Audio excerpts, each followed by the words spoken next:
Max weber की महत्वपूर्ण अवधारणाओं में एक अवधारणा है नौकरशाही। नौकरशाही के बारे में मैक्स वेबर ने बताया है कि नौकरशाही का आदर्श प्रारूप वेबर ने प्रस्तुत किया है।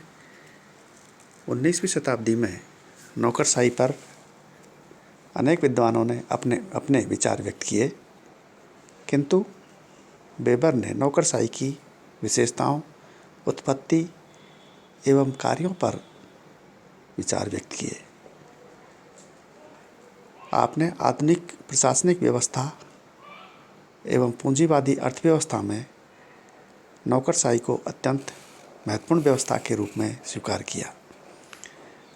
नौकरशाही पर आपके अध्ययन को बहुत विद्वतापूर्ण माना जाता है।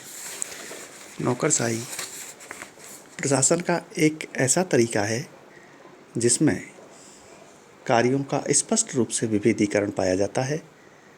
इसमें विशिष्ट योग्यता के आधार पर सुनिश्चित प्रविधि द्वारा व्यक्तियों का चुनाव किया जाता है। विभिन्न पदों पर उन्हें आसीन किया जाता है और प्रत्येक पद से संबंधित निर्धारित भूमिका उन्हें निभानी होती है।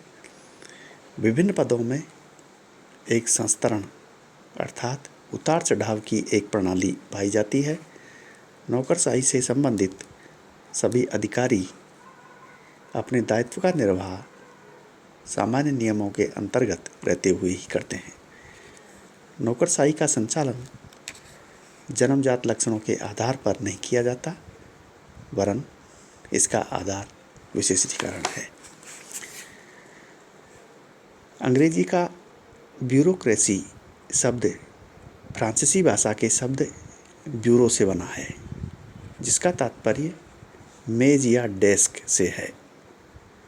फाइनर ने इसी कारण से नौकरशाही को मेज प्रशासन कहा है। ब्यूरो का एक अर्थ पद या पद स्थान भी है। सामान्यतः नौकरशाही का अर्थ होता है अधिकारियों का शासन। अंग्रेजी के ब्यूरोक्रेसी शब्द का हिंदी अनुवाद कर्मचारी तंत्र, नौकरशाही, सेवक तंत्र एवं अधिकारी तंत्र के रूप में किया गया है। मैक्स वेबर द्वारा प्रस्तुत नौकरशाही तंत्र को भली भांति समझने से पूर्व यह आवश्यक है कि नौकरशाही की कुछ परिभाषाओं के आधार पर इसे भली भांति समझ लिया जाए। नौकरशाही को परिभाषित करते हुए कोजर तथा रोजनबर्ग ने लिखा है, नौकरशाही को एक ऐसे संस्थानात्मक संगठन के रूप में परिभाषित किया जा सकता है जिसका निर्माण बड़े पैमाने पर प्रशासनिक कार्यों को तार्किक रूप से पूरा करने के लिए अनेक व्यक्तियों के कार्यों को समायोजित करने के उद्देश्य से किया जाता है। आगे आपने बताया है, समाजशास्त्री इस शब्द का प्रयोग एक ऐसी संरचना का बोध कराने के लिए करते हैं जिसके अंतर्गत तर्कपूर्ण ढंग से समन्वित असमानों का एक विशेष संगठन होता है। ग्लेडन के अनुसार नौकरशाही अधिकारियों द्वारा शासन है। बर्नार्ड शॉ के अनुसार सत्ता के उपासक उच्च अधिकारियों की सामंतशाही का दूसरा नाम नौकरशाही है।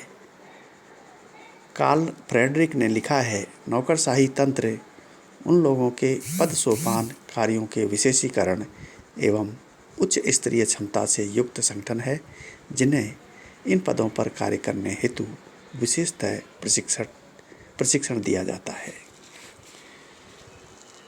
वेबर के अनुसार नौकरशाही तार्किक एवं विवेकशील नियमों पर आधारित होती है। इसके लिखित नियम होते हैं। इसके अधिकार, सत्ता तथा दायित्व का संस्थानात्मक विभाजन पाया जाता है, जिसका उद्देश्य किसी औद्योगिक, व्यापारिक, राजनीतिक, धार्मिक, शैक्षणिक या किसी भी अन्य प्रकार के संगठन के उद्देश्यों को प्रभावित करने प्रभावशाली ढंग से प्राप्त करने के लिए किया जाता है। नौकरशाही में विभिन्न व्यक्तियों के कार्यों का समन्वय स्थापित किया जाता है। मैक्स वेबर की मान्यता है कि नौकरशाही के पीछे तार्किक नियमों की एक व्यवस्था होती है। नौकरशाही की कुछ विशेषताएं हैं।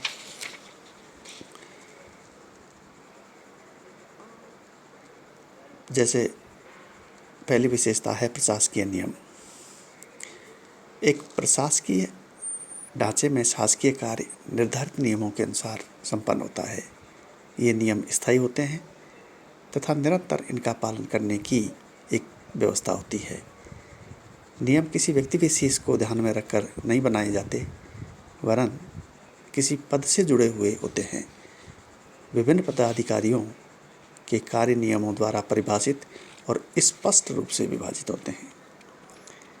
दूसरा है साधन। अधिकारी तथा अन्य प्रशासकीय कर्मचारी अपने कार्यों के संपादन हेतु प्रयोग में लाए जाने वाले साधनों के स्वयं मालिक नहीं होते। यद्यपि सरकारी तंत्र या व्यापारिक संगठन द्वारा उन्हें ये साधन उपलब्ध कराए जाते हैं, जिनका प्रयोग वे नियमानुसार करते हैं। सरकारी कामकाज और व्यक्तिगत मामले, सरकारी राजस्व, आय और व्यक्तिगत आय एक दूसरे से पूर्णतः अलग अलग होते हैं। अधिकारियों की सीमाएं एवं सुविधाएं।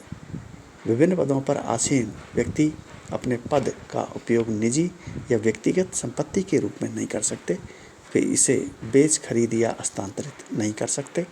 यद्यपि विभिन्न अधिकारियों को कुछ सुविधाएं अवश्य प्रदान की जाती है ताकि वे अपने दायित्व का निर्वाह उत्तमता के साथ कर सकें, परंतु ये सुविधाएं संपत्ति अधिकारों के रूप में नहीं है। चौथी है नौकरशाही में कार्यालय की गतिविधियां निरंतर चलती है। कर्मचारी आते हैं, काम करते हैं और सेवानिवृत्त हो जाते हैं।